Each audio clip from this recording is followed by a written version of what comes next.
Committee অনুমোদন দেওয়া হয়েছে।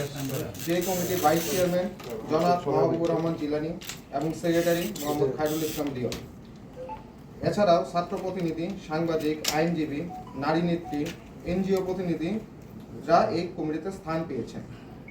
এই কমিটি অনুমোদনের পর আজ রবিবার 18/5/2025 ইংরেজি সকালে জামালপুর জেলা বিএনপি সাধারণ সম্পাদক অ্যাডভোকেট শাহ মোহাম্মদ ওয়ারেস আলী মামুনের নেতৃত্বে একটি বিক্ষোভ মিছিল নিয়ে জেলা প্রশাসকের কার্যালয়ে প্রাঙ্গণে কমিটি বাতিলের দাবিতে সমাবেশ করে, যা জামালপুরবাসীর জন্য লজ্জাজনক। সম্মানিত সাংবাদিকবৃন্দ, রেড ক্রিসেন্ট হল মানবিক ও সামাজিক স্বেচ্ছাসেবকমূলক অরাজনৈতিক সংস্থা। এই সংস্থার নবগঠিত জামালপুর জেলা ইউনিটের অ্যাডহক কমিটির বিরুদ্ধে বিএনপি নেতার উস্কানিমূলক বক্তৃতায় আমরা বিস্মিত হয়েছি। আমরা আরও বিস্মিত হয়েছি যে বিএনপি নেতা শাহ মোহাম্মদ ওয়ারেস আলী মামুন নতুন অ্যাডহক কমিটির চেয়ারম্যান, জেলা প্রশাসক সহ প্রত্যেক নেতৃবৃন্দকে সামাজিক ও মানসিকভাবে হেয় প্রতিপন্ন করে বক্তৃতা দিয়েছেন। তিনি জেলা প্রশাসককে পর্যন্ত ছাড় দেওয়া হবে না বলে হুমকি প্রদান করেন।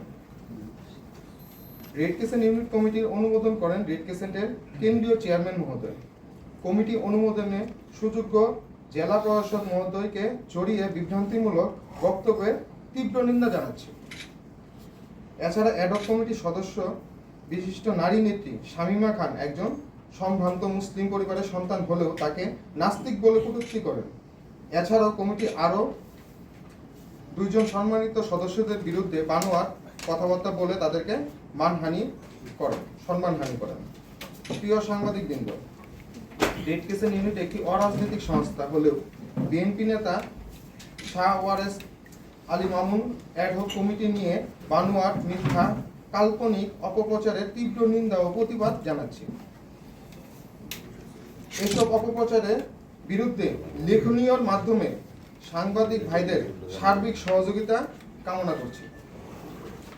ধন্যবাদ।